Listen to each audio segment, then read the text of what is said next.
I would like to discuss with you the problem of freedom. It is a very complex problem needing deep study and understanding. We hear much talk about freedom, religious freedom, and the freedom to do what one would like to do. Volumes have been written on all this by scholars, but I think we can approach it very simply and directly. And perhaps that will bring us to the real solution. I wonder if you have ever stopped to observe the marvelous glow in the west as the sun sets, with the shy young moon just over the trees. Often at that hour the river is very calm, and then everything is reflected on its surface. The bridge, the train that goes over it, the tender moon, and presently, as it grows dark, the stars. It is all very beautiful. And to observe, to watch, to give your whole attention to something beautiful, your mind must be free of preoccupations. Must it not? It must not be occupied with problems, with worries, with speculations. It is only when the mind is very quiet that you can really observe, for then the mind is sensitive to extraordinary beauty. And perhaps here is a clue to our problem of freedom. Now, what does it mean to be free? Is freedom a matter of doing what happens to suit you, going where you like, thinking what you will? This you do anyhow. Merely to have independence, does that mean freedom? Many people in the world are independent, but very few are free. Freedom implies great intelligence, does it not? To be free is to be intelligent, but intelligence does not come into being by just wishing to be free.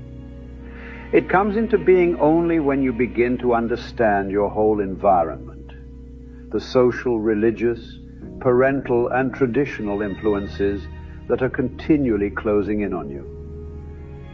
But to understand the various influences, the influence of your parents, of your government, of society, of the culture to which you belong, of your beliefs, your gods and superstitions, of the tradition to which you conform unthinkingly. To understand all these and become free from them requires deep insight. But you generally give in to them because inwardly you are frightened. You are afraid of not having a good position in life. You're afraid of what your priest will say. You're afraid of not following tradition, of not doing the right thing. But freedom is really a state of mind in which there is no fear or compulsion, no urge to be secure. Don't most of us want to be safe? Don't we want to be told what marvelous people we are, how lovely we look, or what extraordinary intelligence we have? Otherwise we would not put letters after our names. All that kind of thing gives us self-assurance, a sense of importance. We all want to be famous people. And the moment we want to be something, we are no longer free. Please see this, for it is the real clue to the understanding of the problem of freedom. Whether in this world of politicians, power, position, and authority, or in the so-called spiritual world where you aspire to be virtuous, noble, saintly, the moment you want to be somebody, you are no longer free. But the man or the woman who sees the absurdity of all these things and whose heart is therefore innocent and therefore not moved by the desire to be somebody, such a person is free. If you understand the simplicity of it, you will also see its extraordinary beauty and depth. After all, examinations are for that purpose. To give you a position, to make you somebody. Titles, position, and knowledge encourage you to be something. Have you not noticed that your parents and teachers tell you that you must amount to something in life, that you must be successful, like your uncle or your grandfather? Or you try to imitate the example of some hero, to be like the masters, the saints, so you are never free.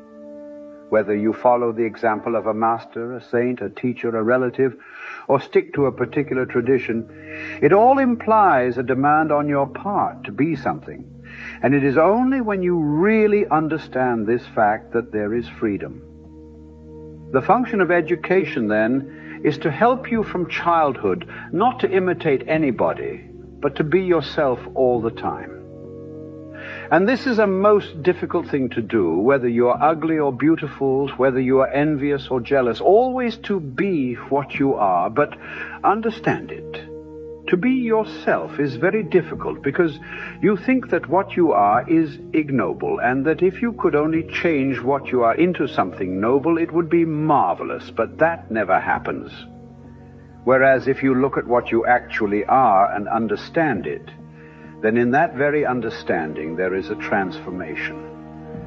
So freedom lies not in trying to become something different, nor in doing whatever you happen to feel like doing, nor in following the authority of tradition, of your parents, of your guru, but in understanding what you are from moment to moment.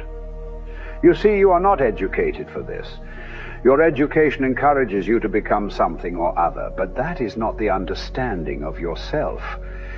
Yourself is a very complex thing. It is not merely the entity that goes to school, that quarrels, that plays games. That is afraid. But it is also something hidden, not obvious. It is made up not only of all the thoughts that you think, but also of all the things that have been put into your mind by other people, by books, by the newspapers, by your leaders. And it is possible to understand all that only when you don't want to be somebody, when you don't imitate, when you don't follow. Which means really when you are in revolt against the whole tradition of trying to become something. That is the only true revolution, leading to extraordinary freedom. To cultivate this freedom is the real function of education.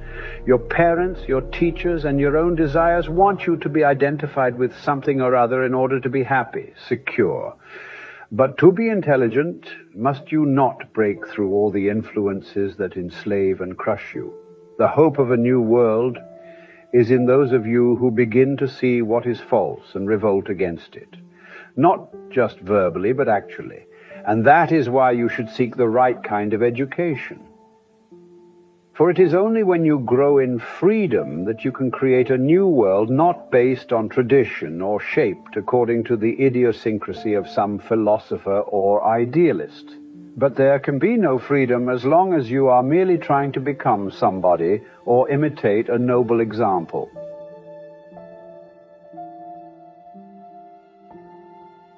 What is intelligence? Let us go into the question very slowly, patiently, and find out. To find out is not to come to a conclusion. I don't know if you see the difference.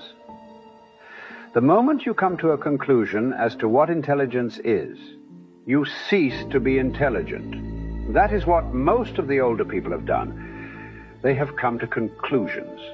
Therefore, they have ceased to be intelligent. So you have found out one thing right off, that an intelligent mind is one which is constantly learning, never concluding. What is intelligence? Most people are satisfied with the definition of what intelligence is. Either they say, that is a good explanation, or they prefer their own explanation. And a mind that is satisfied with an explanation is very superficial. Therefore, it is not intelligent. You have begun to see that an intelligent mind is a mind which is not satisfied with explanations, with conclusions. Nor is it a mind that believes, because belief is again another form of conclusion. An intelligent mind is an inquiring mind, a mind that is watching, learning, studying. Which means what? That there is intelligence only when there is no fear, when you are willing to rebel, to go against the whole social structure in order to find out what God is, or to discover the truth of anything. Intelligence is not knowledge. If you could read all the books in the world, it would not give you intelligence. Intelligence is something very subtle. It has no anchorage. It comes into being only when you understand the total process of the mind. Not the mind according to some philosopher or teacher, but your own mind.